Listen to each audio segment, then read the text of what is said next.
welcome into part 2 of the Week 6 countdown for the Fantasy 4-Pack. I'm your host, Ian Power, joined, as always, by Matt Vitale.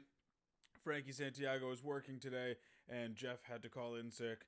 So it's just the two of us today, breaking down the second half of the slate for you. I promise the second half games are much more fun than the first half. Let's do some news before we jump into the slate, though. Let's. Because there is a big one. Former New York Jet famed running back Le'Veon Bell has decided to ruin fantasy managers' hopes and dreams. He has signed a 1-year deal with the Kansas City Chiefs. If we had a drop for like taps or like a sad trombone or something, like just this a balloon deflating. Yeah, like that's like the worst spot. There were 3 teams in contention. And this afternoon, some beat writers for the AFC East were saying that the Patriots were jumping in basically just to try and play keep away from the Bills in Miami. But it was essentially 3 teams in contention. It was the Bills, it was the Dolphins, and it was the Chiefs. And he could have improved any of those running back situations except for the Chiefs. I mean, like, if he goes to the Dolphins, he is the starting running back now. Miles who? Yeah. Or, like, if he goes to the Bills, like, the Bills clearly don't like either of their backs. Or I guess Zach Moss has been hurt for a good part of this year. But, like, yeah, that puts him in a tough spot to steal carries. And they don't like Devin Singletary. Otherwise, they would have not drafted Zach Moss. So, like, he goes and becomes instantly fantasy relevant at either of those spots. And instead it's like, what if I just take away value from like one of the only healthy guys? It's like, can you not? Yeah, it comes straight off the IR, gets dropped, and he's just like, why don't I just take away another first round pick, one that didn't get hurt? Like, man, it's like a goofy meme, like, I'll do it again. I know the first round can still be a little tricky with just, the flukiness of injuries, guys getting overhyped and stuff like that, but this felt less like, just going with the information and doing your research and more just Russian roulette. Like, did you pick the right one? Oh, wait, they were all bullets except for one? It's like you're playing Minesweeper, but like 95% of the map is mines. You're like, I think this is a... No, shit, that was a mine. I mean, I will say this. I don't think it completely craters CEH's value. I think it takes away a lot of his upside. Because I believe they're probably going to use Le'Veon Bell inside the 20s, which is where they weren't using CEH anyway. So CEH becomes a better Devin Singletary to me now. Where it's like, he's going to get a lot of usage, from the 20 to the other 20. But then in the red zones, we're going to see a lot more Bell, I think. Yeah, I'm honestly not too sure. Like, this was the one, like, that was one of the teams that made sense, loading up on talent to try and... Well, and he chose them because he wants to win a ring. So. Yeah, makes sense. I just don't get it from the team side, just because, I slightly get it because, more talent makes it easier to win. Great depth at running back now in case one goes down. I think that's the biggest one there, is they didn't have a quality backup behind CEH. Now, this allows them to keep both their running backs fresher, and if CEH gets hurt, oh no, you have Hall of Famer Le'Veon Bell. Yeah, that's more where I'm worried is, like, I feel like this is almost a worse situation than Cleveland. Like, Chubb, like, established himself and was the guy, and then Kareem Hunt came in off of all that crap that happened with him that lost him his job. Yep. So he was clearly going to be the number 2. This is just a breakup, and then now you're inheriting for 1 year in cheap money a really, really good running back that I don't think it's out of the realm of possibility that they say, CEH, you've got years. Let's ride the guy we've got for a year to see if we can get another one. I don't know if you can sit CEH at this point. I think he's been integrated to the offense enough and he's done enough that you can't fully sit him. But I do expect this to become more of a timeshare. I think that they will use Le'Veon Bell because he does have a unique skill set. They will use him in conjunction with this offense. Cleveland honestly might be a good comparison. They're probably going to mix both these backs in. Neither of them's going to have that crazy high ceiling. I guess because it's the Chiefs, the ceiling is still technically there, but it's like a infinitesimally small chance that either of them hits their ceiling on a week-to-week basis, because the ceiling is going to be based off of one of them just breaking off a play and just taking it to the house. So it's like both very talented players in an insanely talented offense. So like any given week they could win you a week, but you're more often than not you're going to be getting like, ooh, I got 11 points out of Le'Veon Bell this week, or like, ooh, I got 12 points out of CEH, and it's like you're not going to be angry about that, but they're low. They're to me they're like low end run or RB1s, like high end to mid range RB2s now. Yeah. Honestly, I was like looking at it, I was like, maybe this is more of like a Chargers with Melvin Gordon situation, because I could see them using CEH's pass catching skill more than and putting him out there as the Eckler type. But I would. Bell is better as the Eckler. I mean, Bell with the Steelers, he had a 25% target rate. We've seen Bell actually get like wide receiver level passing workload before. CEH has been mostly a running back so far this season. It would be, at least from how we've seen them used in the past, I believe exactly the opposite of that. I don't know. I guess that's just me like looking back at like Lev Bell's like just talent on the ground. I feel like you're doing a disservice everywhere. Yeah, it feels like a first disservice. ballot Hall of Famer. Yeah, it feels like a disservice to your team to not put him on the ground as much. But I also then look at that comparison. It's like they also benefited from the fact that there wasn't much else there to steal away from their touches. Yeah. Where there's so much there to steal. Like, I don't know if I hate this more for Bell or like I feel like you have to just go and just like take a minor tick away from everyone in that offense, because it's just like no, we talk agree. about a lot of mouths to feed. This Yeah. is like a lot of expensive, high profile, talented mouths to feed. Yeah, this is the Golden State Warriors of football now, where it's like they have superstars at literally every position, and we'll see if everyone remains happy when their usage shake. Because like I mean honestly, like I don't think Tyreek Hill's usage is going to shake out too much. He's no one on the team does what he does aside from Mecole Hardman. Mecole Hardman's not stealing touches from him. What I think this could change the most is I think this could take some touches away from Travis Kelce, honestly.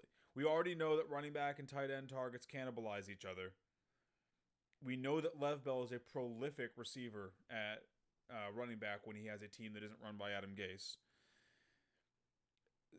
Like, I could see Lev Bell, he's probably not going back to a quarter of his team's targets, but I could see Lev Bell getting, 10, maybe 15% of the team's targets, and like really, basically completely nullifying any targets that, CEH got and eating into Travis Kelce's targets, because like those targets have to come from somewhere. They only throw the ball so many times a game, and like you don't sign Lev Bell as an insurance policy.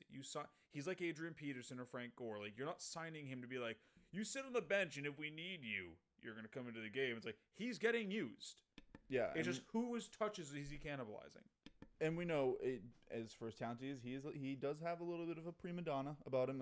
It's part of the reason why he butted heads and ended up leaving the Steelers. Yep. So he's having a conversation with all these teams, and part of that conversation is what's my role going to be in this offense. Sure. And I doubt they were like, we really could use a guy who can warm the crap out of this bench, and he's gonna be like, oh yeah, ring, and I just gotta sit there and look pretty. No.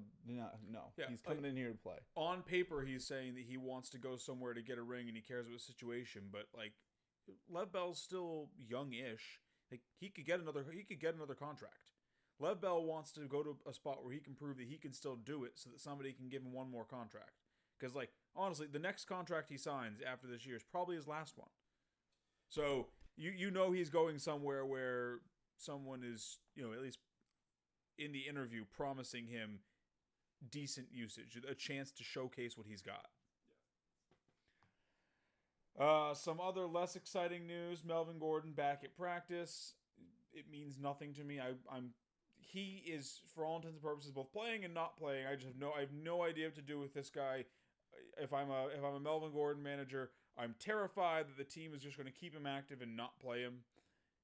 I'm hoping that there's clarity coming before the weekend. Vic Fangio alluded to that in interviews. He said that he expects there to be a decision made before kickoff this weekend, but expects is the key word there. So yeah, I mean, what do you do with Melvin if they keep him active? Do you trust that they're going to use him against the Patriots? Until a punishment comes down of some kind, or a lack thereof. If the NFL says, we're good with this guy, he screwed up, but we're not going to punish him for it. Yeah, a statement at the very least, which I don't think, because I think this is still conduct detrimental. So I think basically the lightest he's getting is a slap on the wrist and a fine, which that's what I'm hoping for, because he's still he's gonna be dealing with some raw. He's gonna be getting a raw deal from the actual cops. If you're going by the sliding scale that the NFL uses, I don't know. 2 games for punching a woman in an elevator. This should be 10 hours of community service, maybe. Yeah, you look back, especially in that murky water during that. You also had Greg Hardy with punching his significant other with an AK. It's impossible to know what the NFL is going to do with Melvin Gordon for a DUI. They might just be like, "Oh, you have a DUI? Congratulations, we all do as well," because they're billionaires. So they might not care at all about this. Yeah, I could see them pulling the PR side of it. Of this is already a serious enough case, so we're going to let the law enforcement officials do their jobs. Sure, we'll slap him with a fine, and it's something that affects him next season. Yeah, because most likely the court case is going to sort itself out. Given how far we're into the season already, it's going to sort itself out towards the end of the year or after the season. Good chance. I mean, there always is that chance that Denver just toes that line so they can use their shiny new toy that they paid for and be like, you know what? We will wait for the NFL to drop down judgment. And the NFL doesn't put down judgment until after the court case, and the court case doesn't happen until December. And then, yeah, all of a sudden it's 2021 where we're missing Melvin Gordon. I would say, yeah, he does have the benefit of going into the season that Cortland Sutton is down, Noah Fant is down. I can tell you that front office is like, I guess we got to do something about our weapon that just messed up. Especially with Drew Lock just coming back, they're like, God damn it! They're sitting there like, oh, please don't let us be another Sam Darnold where we just keep putting nothing around. They're at least building stuff and they're like, oh, we're doing this right. We're giving them weapons. We're putting a line in front of them. Yeah. We're investing, and then it's just like injured DUI. It's just like, guys, please. I think I still play him this weekend if he's active. Just because the running back landscape is so devastated, I don't know if you have the option not to. And if it's a David Johnson situation from last year where you play him and the team's just like, we're starting you, but you're sitting on the bench and thinking about what you did, you're gonna have to just take those lumps. Yeah, I sadly don't know enough about Fangio to know his personal how his personally would feel. If this is Belichick, I'm like, oh, he's on the bench. He's 100%. He's gonna start. He's gonna be on the bench. Yeah. I know that for sure. How dare you turn the cameras on my team? There's some coaches out there you just know it's like this happens with the Steelers. You're like, yeah, he's fine. He's going out there. Yeah. They dealt with Antonio Brown for how long? We know that Antonio was doing stuff like this, but we just never heard of it. Tomlin's a player's coach. Yeah. Tomlin starts his dudes. Yeah, he's like the talent. Who's the talented guy? You're going. All injured Buccaneers were limited today in practice. They were all full practice yesterday. To me, this is probably just they're just, not running them super hard today. I still expect Chris Godwin and Leonard Fournette to play this week. Mike Evans has been limping through the last 3 weeks. If he hasn't missed time yet and he hasn't aggravated the injury, he's not going to miss time this week. So they're all going to play. So bit of a sad news maybe if you've been relying on Ronald Jones these last couple weeks because Uncle Lenny's coming back. Julio would have been a DNP today had there been a practice. The Falcons did log a cursory injury report, essentially, saying if we had practiced, this is what everyone would have been. Julio would have been a DNP. Hurst would have been limited, and I believe and Russell Gage was limited.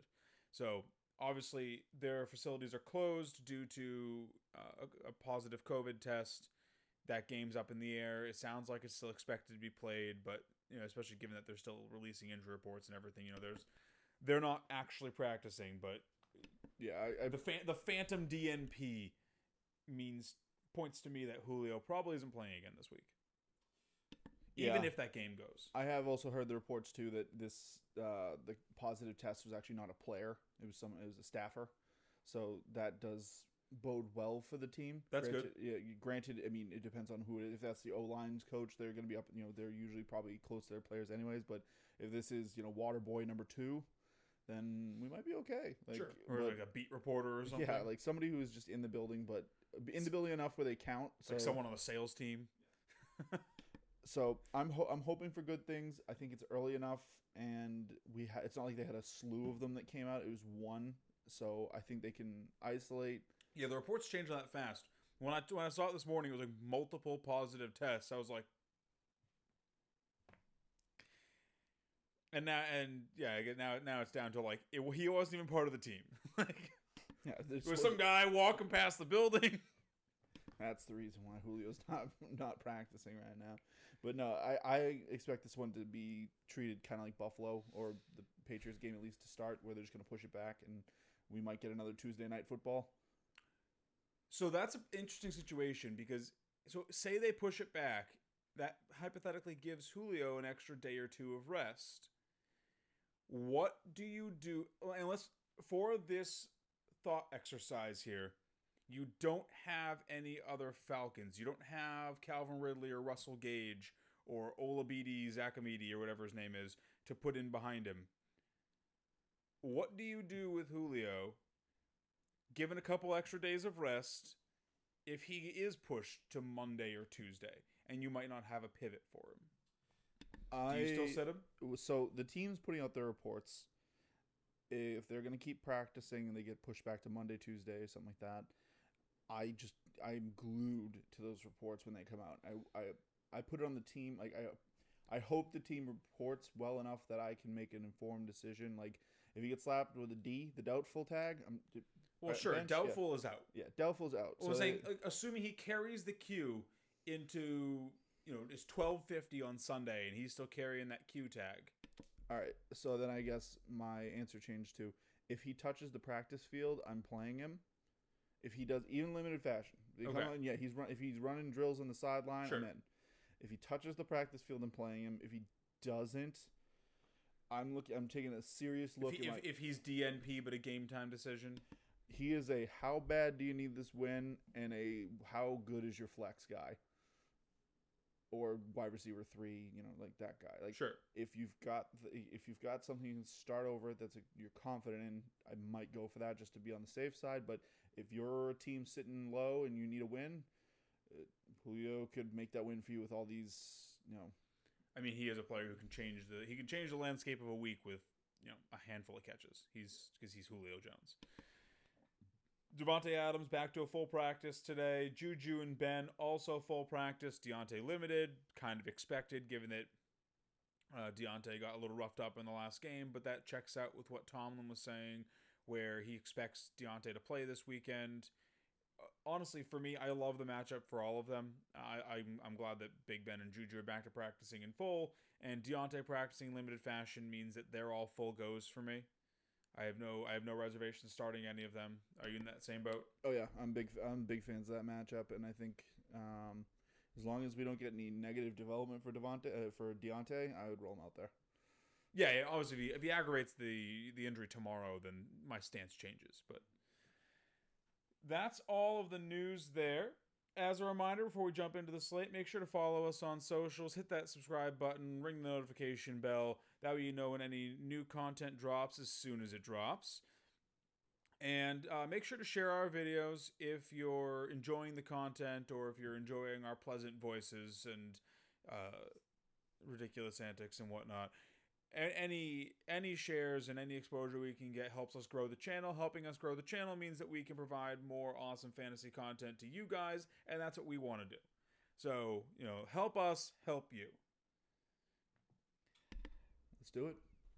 All right, picking up where we left off last week. Last night, picking up where we left off of the last podcast. Houston Texans, Tennessee Titans, a pretty big over-under in this game, 53.5. Titans are 3.5-point favorites, which is honestly smaller than what I was expecting, given what I consider to be a pretty wide gulf in not talent, but I guess skill between the Titans and the Texans. I think there's a very large coaching gulf between those teams. And then say your take on AJ Brown can differ depending on what you think of him, but they obviously have the running back advantage and the O-line advantage as well. So, and I would say the defense advantage. So I'm surprised that it's only a 3.5 spread. Yeah. Looking at this one, they're basically just giving them home advantage and a half point. Like, it's not a lot of confidence in Titans. Not a lot of respect for the Titans. Not a lot, especially after they routed the Bills, who were looking awesome. They were looking good, and Josh Allen was looking MVP candidate status. Like, they got him benched. Yeah, they put him on the bench. They hung 40 on him. Like, a lot of that was from turnovers, to be fair. But that's just their defense, and I don't think Houston's offense is better than Bills. Like, so there's no reason why they can't do that again. So you're starting your Titans. There's no sneaky Titans in this one because Corey Davis and Adam Humphries are both on the COVID list. So there's no sneaky Titans in this one. On the Texans, you're obviously starting Will Fuller. Will Fuller has been, with the exception of the week where he aggravated the hammy, he's been remarkably consistent this season. And you can't plan for injuries. So obviously every week that Fuller goes out there, you're just waiting for his hammy to jump off of his body and run out of the stadium. But yeah, he's being typical Fuller right now. While he is fully healthy, you're starting Fuller. You're starting David Johnson because you can't. If you currently have a healthy top 24 running back, you're not sitting them because there's just no one. Like, half of them are dead. Like, outside of those two, who else are you interested in this matchup?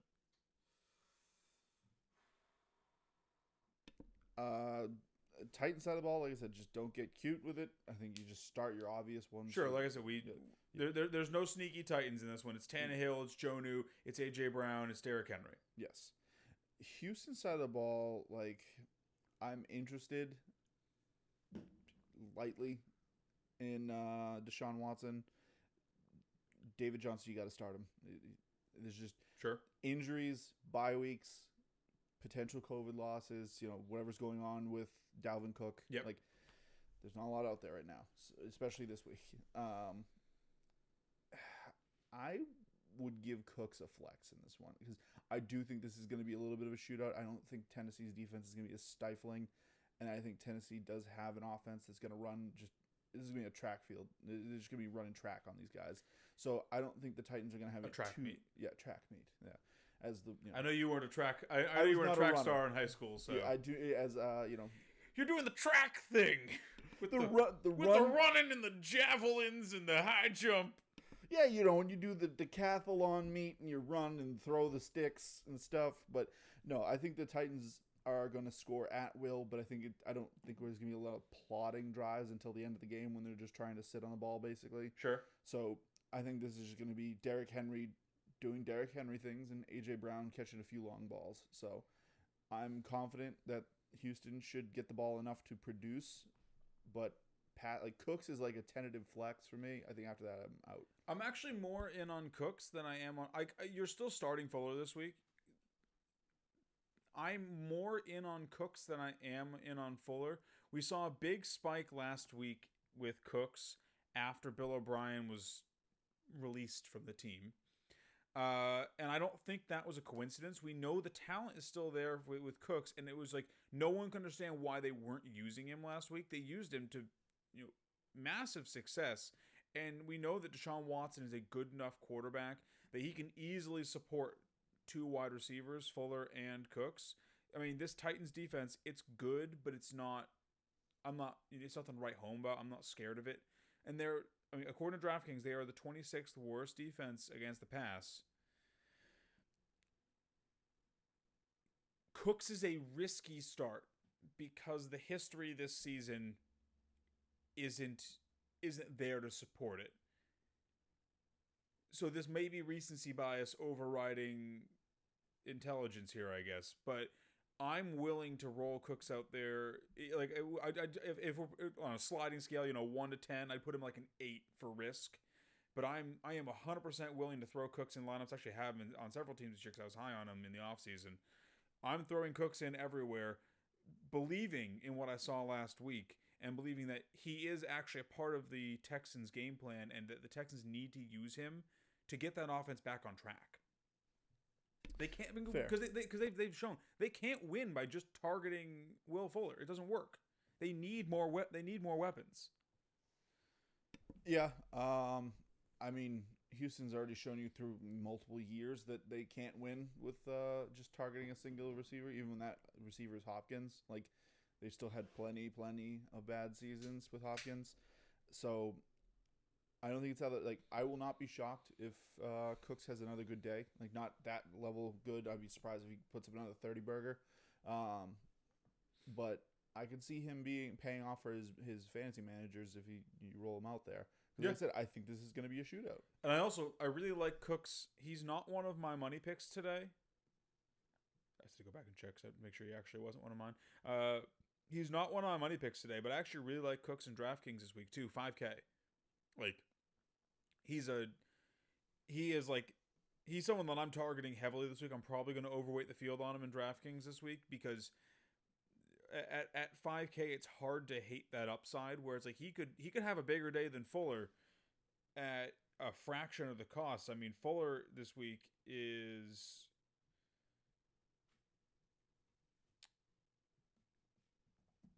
bear with me, I'm just looking up his price. Fuller's $6,800.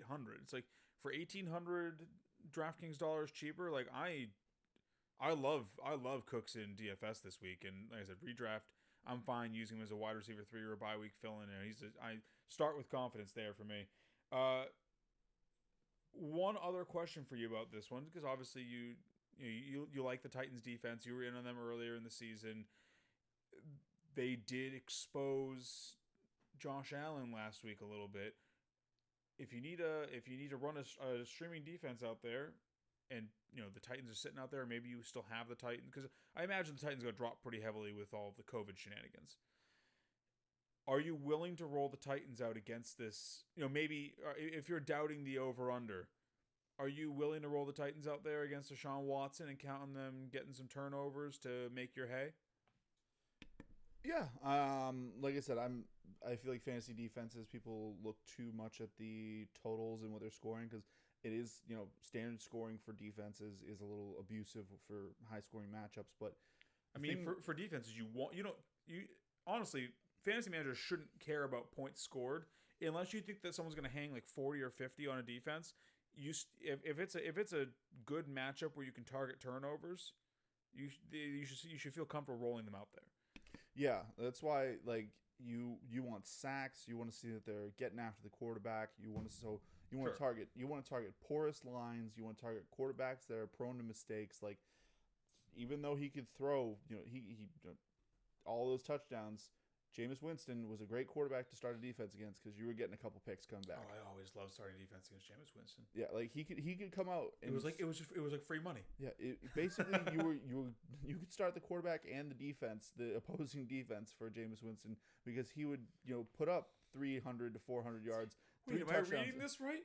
Jameis Winston scored 28 points, and the defense also scored 28 points because they ran 2 back for touchdowns or something. Yeah, like I said, a few good plays. Like, if they take one, like, if they're not off to a hot start for Houston, they could just run one back, and then boom, right there, you're getting your money's worth out of Tennessee.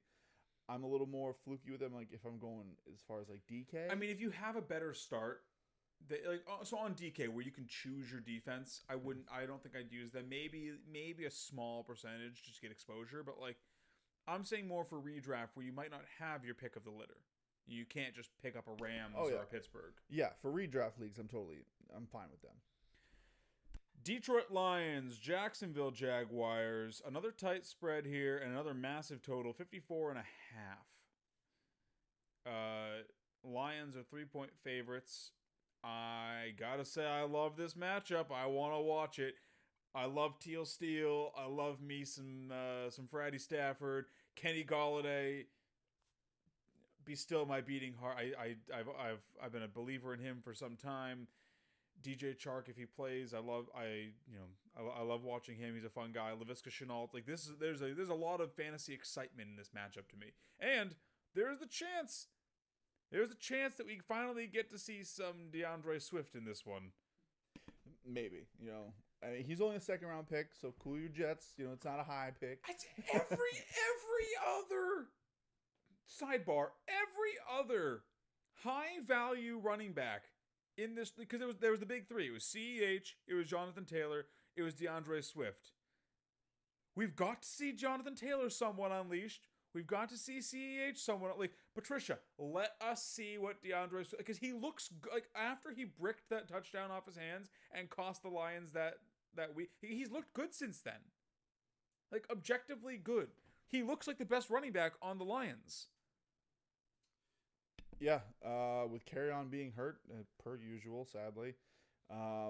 Death, taxes, and Kerryon Johnson getting hurt. Yeah, that's big sad for me. But it, like I said, I talked about this after they went and split up the usage when they got AP. Like, I was like, finally, we might get some clarity this backfield, or we'll just go to a two-headed monster and we'll get like partial value for both Kerryon and Swift, or Swift will just take the backfield and be a very valuable running back. But no, Father Time had to put it down and let Adrian Peterson get another good season, and then just shipped him up there. It's like players that Father Time forgot: Tom Brady, Adrian Peterson, Frank Gore.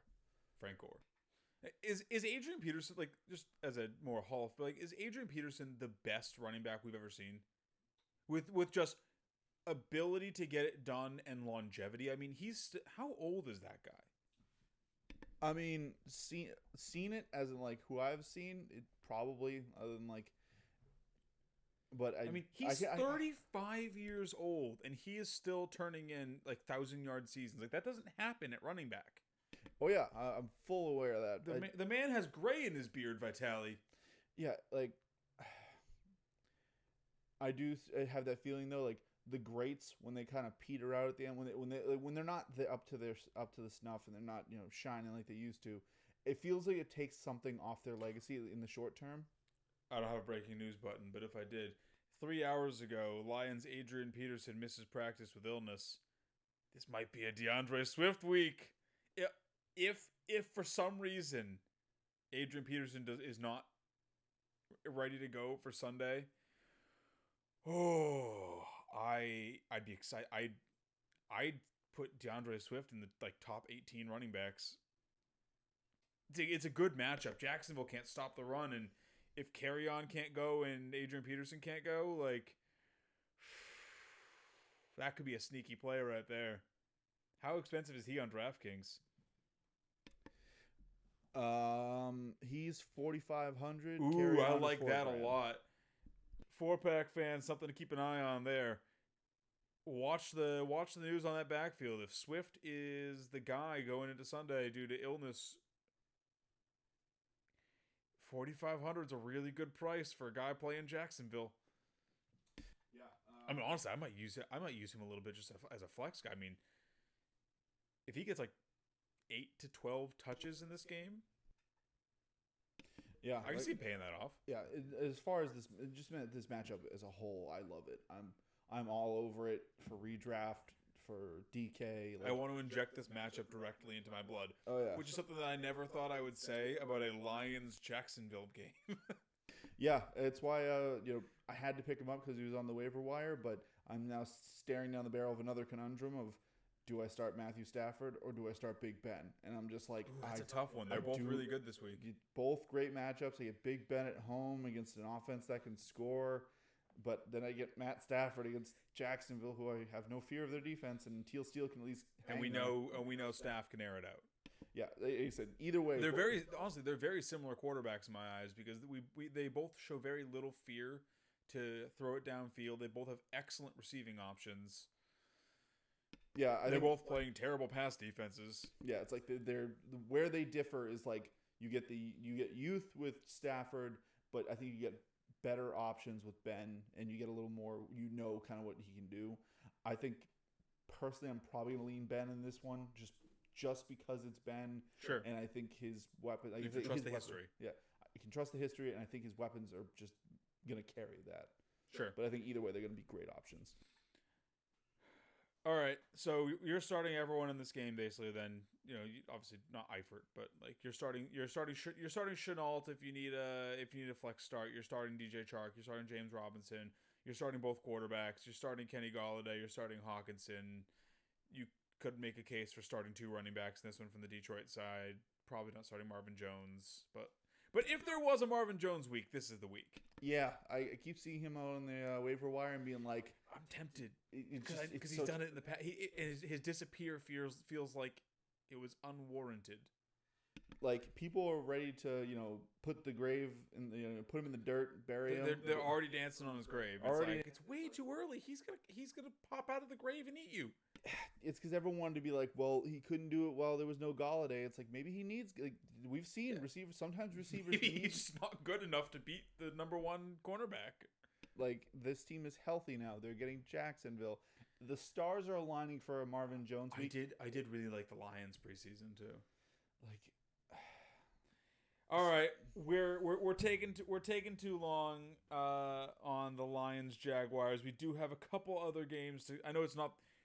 It may be a shock. It's not the only game on the slate, but we do have a couple other games to cover here. So let's jump to a much less. This would actually be a very fast cover for us. Much less exciting game. Broncos Patriots. They're not giving the Broncos the time of day. The Patriots are 10-point favorites. Cam Newton's going to be back for this game. Stephon Gilmore might be back for this game.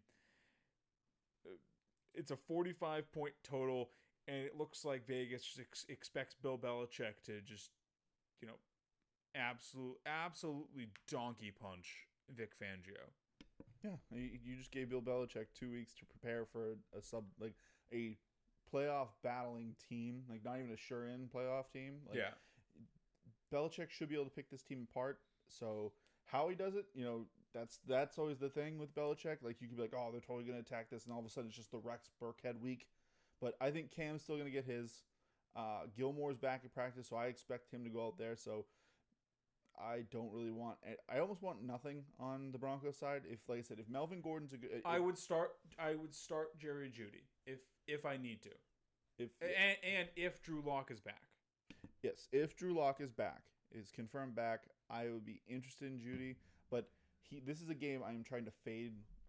Oh, and if Melvin Gordon is confirmed out, I would start Phillip Lindsay. Yes, just because of his pass, he's gonna get nothing done on the ground, but he can still catch balls out of the backfield and get you some points that way. Yeah, and I think while the defense is great and they have been good against the running back, the Patriots still do implore the system of bend, don't break. They allow yards to be run on them because they'd rather you beat them on the ground for 3 yards and then fail the third down conversion as opposed to just letting you go through the air. So sure, but I could see Phillip Lindsay if he's the only guy back there, or if he's the primary guy because Rolls Royce is still there technically. I picked him up as a speculative ad this week just in case.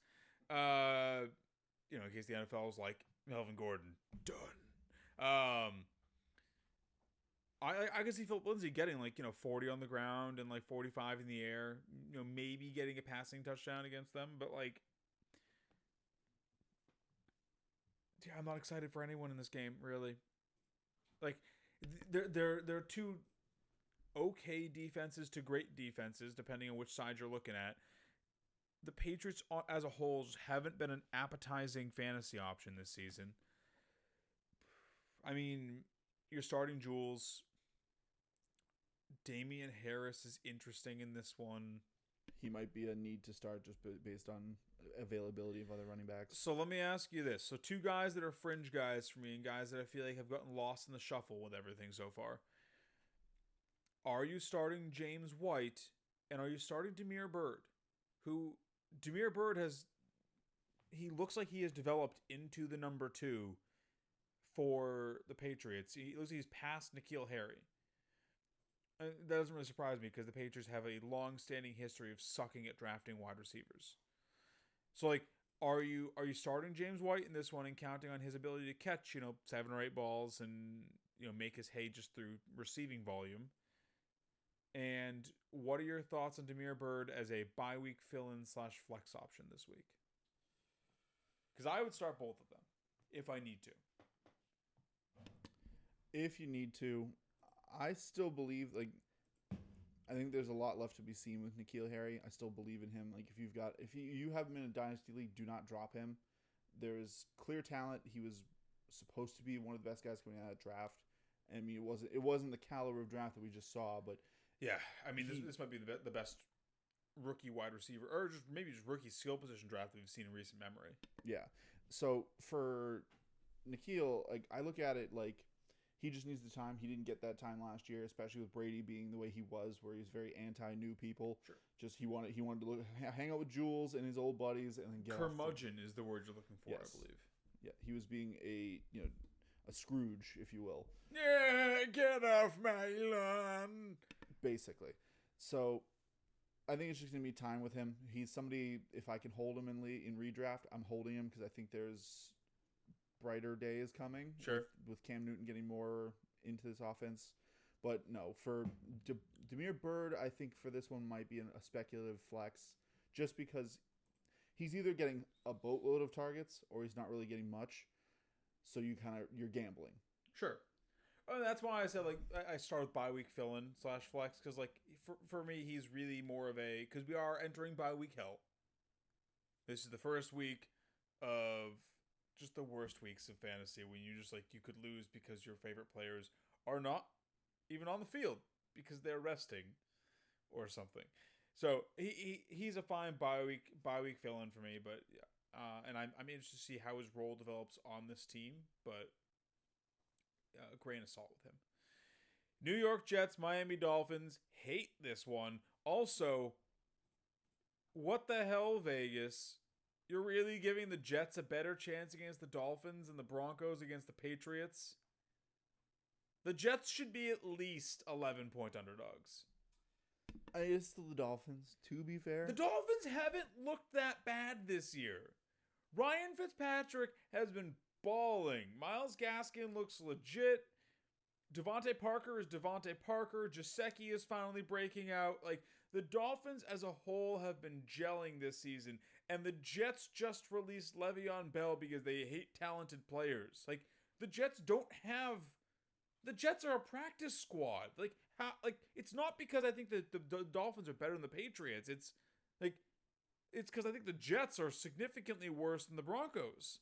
Like, they have they barely have NFL caliber players on their roster. Yeah, I mean, Miami's been able to score. It's just been their issue. Like, the games that they have lost, they've just been losing to pretty quality teams. They did just shut down San Fran, too. Yeah, I mean, it's San Fran. Okay, so it's San Fran. I know you're down on Jimmy G. Do you hate Jimmy G more than Sam Darnold, Adam Gase as his coach? I was going to say, it's like, if you stop at Sam Darnold, I'd be like, not really, no. I think I like Sam Darnold more than Jimmy G. Yeah. If you swap their play... I remind you, Adam Gase did decide on Monday, he's like, he pulled the Principal Skinner, like, is my play calling the issue? No, it's my players are the issue. Like, he decided, he toyed with the idea. He officially toyed with it again this week. Should I drop play calling? Decided on Monday. Told in a press conference, nope. I'm not cutting play calling. I'm cutting Le'Veon Bell. So it's like he's still there. He's still an issue. Like, I could see this total being accurate, but like I don't see how the Jets score points against the Dolphins. The Jets look really bad. Like, really bad. And the Dolphins defense isn't that, like, it's a middle of the pack defense. Yeah, I think I'm going to hammer, like, this one, I'd hammer the under. And I think the only reason you see, like, the only reason why that spread might pay out in the Jets' favor is just because I think it could be that low scoring. Just like fair. Like 17-10. Yeah, it's just field goals and just ineptitude. I just don't see how the Dolphins don't score in there. Like, Fitzpatrick is a gunslinger in the truest sense of the word. Like, if he sees an opportunity to just blindly throw it downfield to Gesicki or Devontae Parker, he's going to. I mean, we also know Fitzmagic can just turn into Fitztragic. But I know it's but the Jets. he requires. Yeah, that's the big. It's the Jets. If it was any other defense, I would agree. Like I don't see. Like the Jets are gonna make Fitzpatrick look like Peyton Manning. I love Fitzpatrick. He's one of my favorite streamers. He might be my favorite streamer of the week for a quarterback. This matchup I think is wildly underrated. I think the Dolphins are going to just load a sock up with bricks and just beat the shit out of the Jets. Like, I don't see how the Dolphins even come close to losing this one. Fitzpatrick should have a day. Devontae Parker should have a day. Gesicki should have a day. Like, I'm interested in my Dolphins this week. And for the Jets, if it's redraft, I'm starting Jamison Crowder, and that's it. And if it's DFS, I'm starting no one. Fair. Packers Buccaneers, another big total, 54.5, 1 point spread. Packers only 1 point favorites versus the Bucs somehow. I feel like they're giving too much credence to Brady in this one. I think it's mostly the weapons returning. Like, they're finally getting Godwin. But the Packers defense has looked good. They have looked good, but we know that the Packers in the past have, like, their defense have looked good, and then, granted this was the playoffs, but when they hit playoffs and they play real teams, it becomes a little more suspect. And I mean, Jair Alexander has looked like a legitimate breakout and lockdown cornerback so far this year. Like someone you legitimately fear. I don't know. I think with this one, it's just I think it's a little trumped up, but I think it's mainly due to the injuries on Green Bay and the returning skill players, where people are being like, well, let's see what Brady looks like with all of his weapons. This is one to me where there's not a lot of analysis that goes into this one. It's you start your studs. If you need Tonyan, I'm fine starting him in this one. I don't want to necessarily, but you might not have a choice, especially with the guys like Waller on a bye. I mean, Tonyan's fine. Start your studs. Don't get cute. The Packers defense isn't terrible. This one could go for the under. Just perusing back, and granted they played some better teams, but they're susceptible to scoring. Teams have scored on them. The Vikings, while they were still inept in their ineptitude, were hung 34 on them. Like the Saints scored 30. We only saw them really lock down the Falcons, and we know what the Falcons. This is right before Dan Quinn got fired. I mean, Jair Alexander can only lock down one player. Right. So I think that's also a big factor for this one. He can only lock down what. I'm scared of Evans in this one.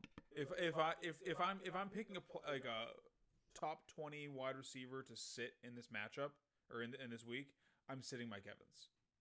Hobbled, and he gets Jair Alexander. Like, no, thank you. I will try and stream over Evans if I can. Yeah, I'm expecting a big week out of Godwin. Yep, same. And for the final matchup on our Sunday slate here, Rams 49ers, 51 point total.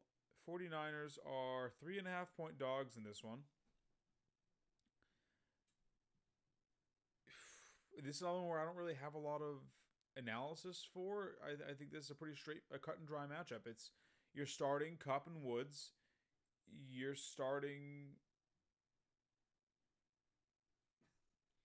Actually, I guess you're probably starting Darrell Henderson if you have to, but you aren't happy about it. I was like, obviously you're starting Darrell Henderson, and my brain was like, are you starting Darrell Henderson? Like, yeah, like that's how this backfield's been.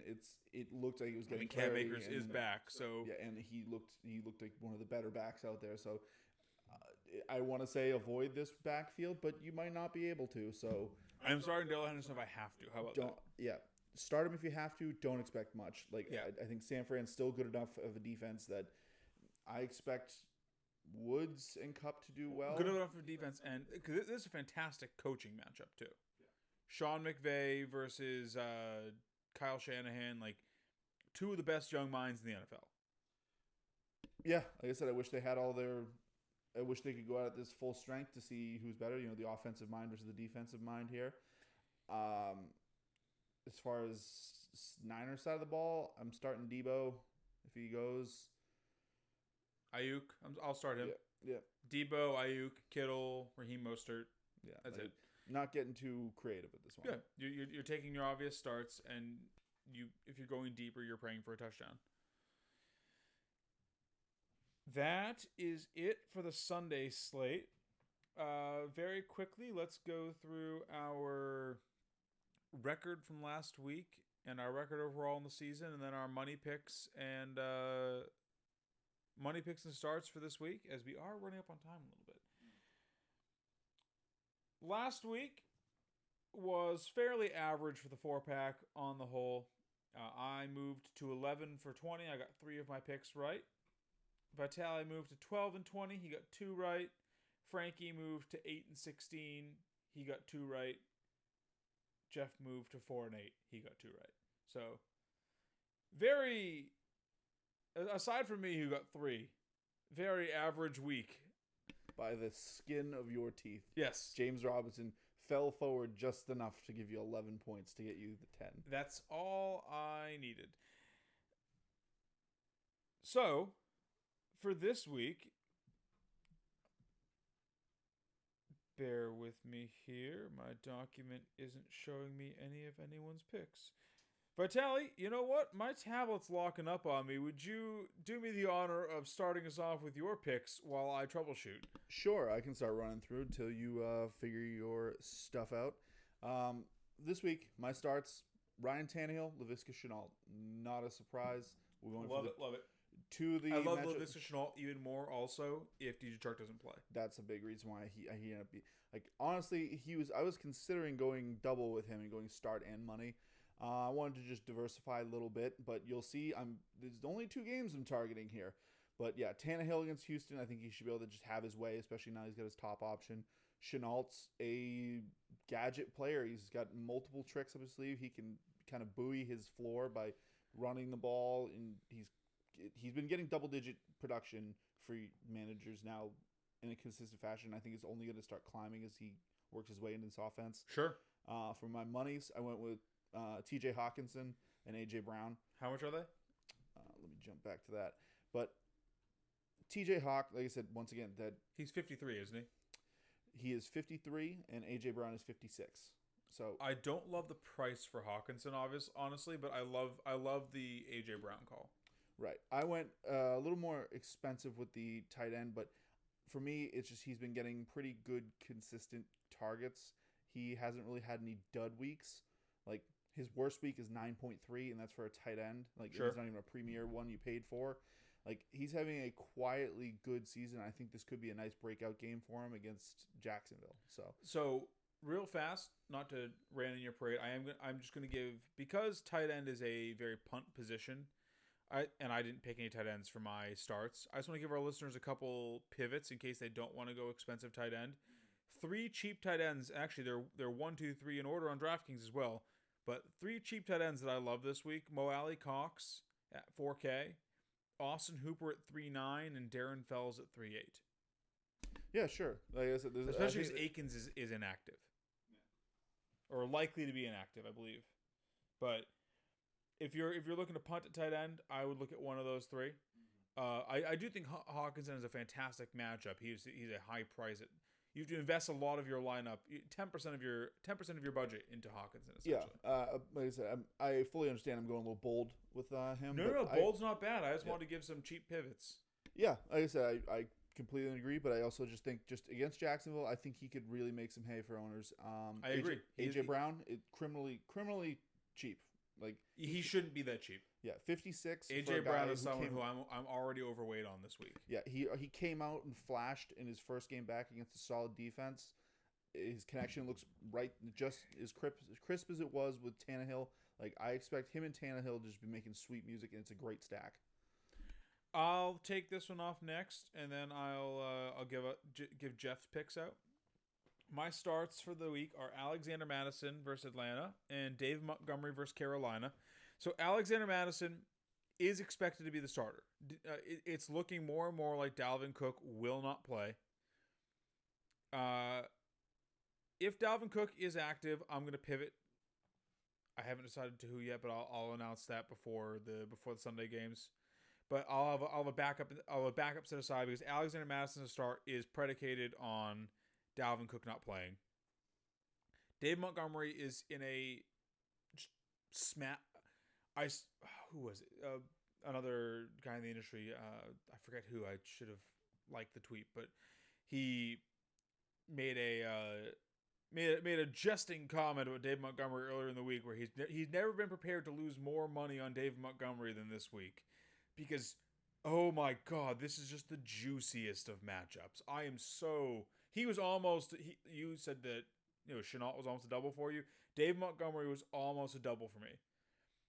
I am finding it hard to make a lineup without Dave Montgomery. I want him in every single iteration of lineups that I can make this week, because Carolina can't stop the run unless your name's Kenyon Drake. Like, Dave Montgomery is a very good run. I would say above average, a very good running back, running unfortunately with Chicago. But I don't think that Chicago is going to be enough of a detriment to stop him this week. He's in a smash spot in every format. And in my money picks, Antonio Gibson versus the New York Giants. They are terrible in all facets of the ball. We should get a full, unless Kyle Allen gets another freak injury this week, we should get a full complement of Kyle Allen this week. Should mean good things for Antonio Gibson. I don't see how he does bad this week, I guess. I mean, I could see him doing average, but I think the ceiling versus the Giants is very high, especially because this is a game where the Washington football team could go up on the Giants early. Yeah. And they just run it out with Antonio Gibson. I know J.D. McKissick got some run last week. I don't care. I don't expect that to be a trend. Yeah, like I said, I love Gibson, especially for a floor play, because he's just shown he is a consistent he's a great cash play. Yeah, and I think he could be a great tournament play also. And then Deontay Johnson is getting no respect on DraftKings. Chase Claypool's more than him. Like, yikes. Yeah, that's a mistake. Yeah, like Deontay Johnson's 4,900 this week. Obviously, this one also is predicated on his availability on Sunday.